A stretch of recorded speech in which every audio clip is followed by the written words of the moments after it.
Baik, bismillahirrahmanirrahim. Assalamualaikum warahmatullahi wabarakatuh. Selamat pagi, siang, petang, dan juga malam untuk semuanya yang menonton video ini. Perkenalkan kembali, nama saya Arvito Sulhan dengan NPM 220681151 di kelas metode numerik 01. Di sini saya akan menjelaskan beberapa materi yang telah dijelaskan oleh Pak Dai pada pertemuan sebelumnya dan juga em, memaparkan tugas saya terkait sirkular ekonomi serta penyelesaiannya pada bidang engineering menggunakan metode numerik. Mungkin saya akan share screen.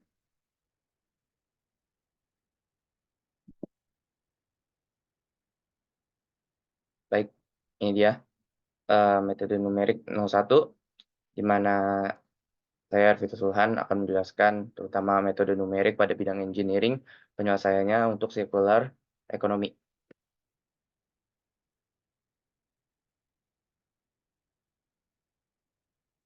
Oke, sebelumnya untuk pendahuluan, saya akan memberikan terlebih dahulu metode yang sudah diberikan oleh Pak Dai, yaitu menggunakan metode Dai 5. Oke, sama seperti penyelesaian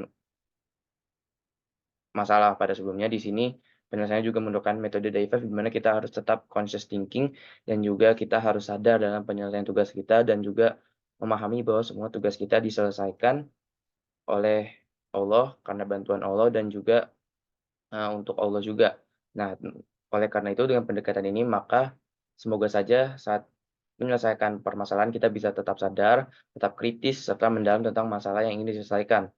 Kemudian ini juga mencakup seperti analisis yang diteliti, pertimbangan untuk solusi alternatif, serta evaluasi di akhir untuk penyelesaian masalahnya. Nah, tapi sebelum itu sebaiknya saya akan menjelaskan terlebih lagi metode numerik itu apa sih yang sudah dijelaskan pada sebelumnya. Jadi metode numerik yang mungkin saya bisa dapatkan adalah itu merupakan sebuah penyelesaian, teknik penyelesaian dalam bidang matematis, ya seperti menggunakan fungsi-fungsi, dan juga menggunakan operasi hitung untuk penyelesaian masalah yang tidak bisa diselesaikan secara analitik.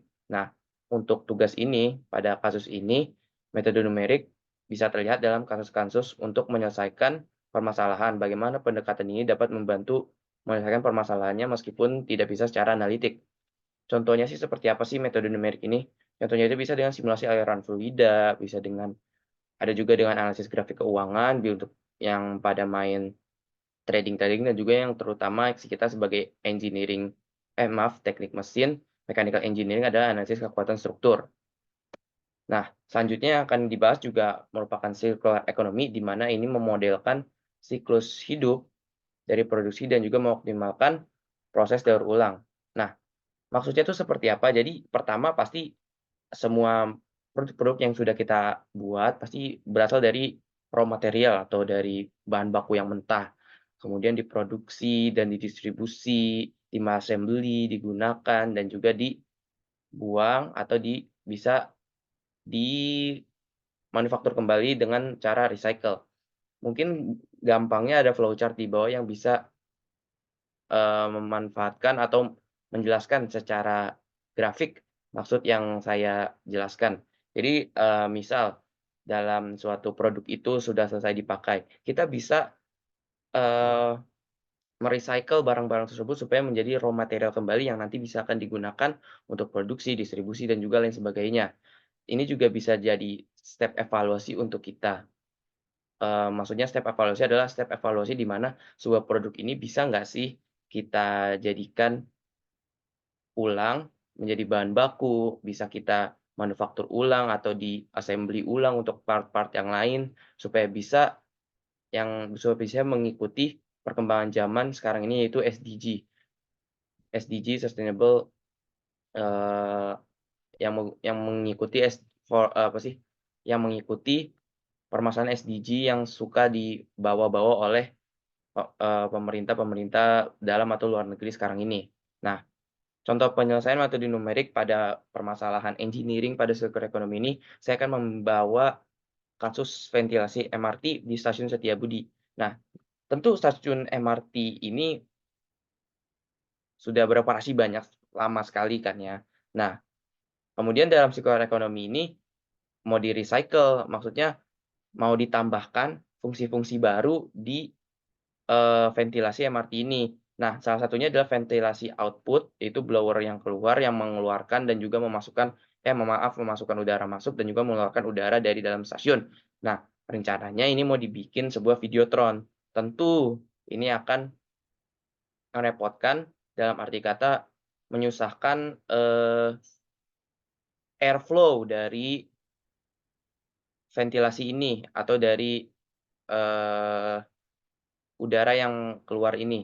Nah, oleh karena itu, dengan penerapan Day 5, di mana kita harus selalu stay conscious dan selalu ingat dengan Tuhan, kita harus menggunakan penerapan ini yang sudah bisa dimulai dengan intention terlebih dahulu.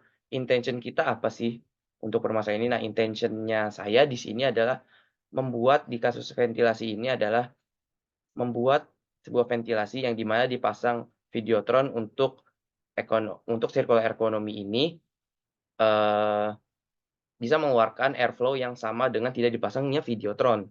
Nah, itu intention saya. Kemudian initial thinking seperti, eee, parameter-parameternya dan juga lain-lainnya itu juga harus dipertimbangkan. Kemudian ada idealization, di mana idealization ini dapat dibantu dengan software-software seperti CFD yang ada pada gambar-gambar di slide sebelumnya.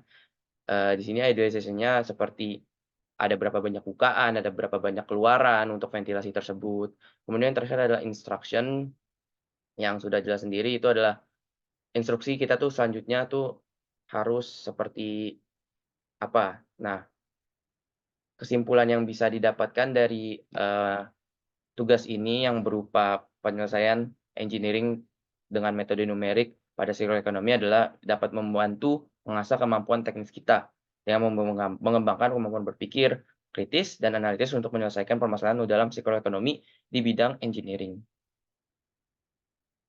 Mungkin sekian presentasi yang bisa saya sampaikan, kurang lebihnya mohon maaf. Tetap conscious, tetap ingat Tuhan, kurang lebihnya mohon maaf. Wassalamualaikum warahmatullahi wabarakatuh.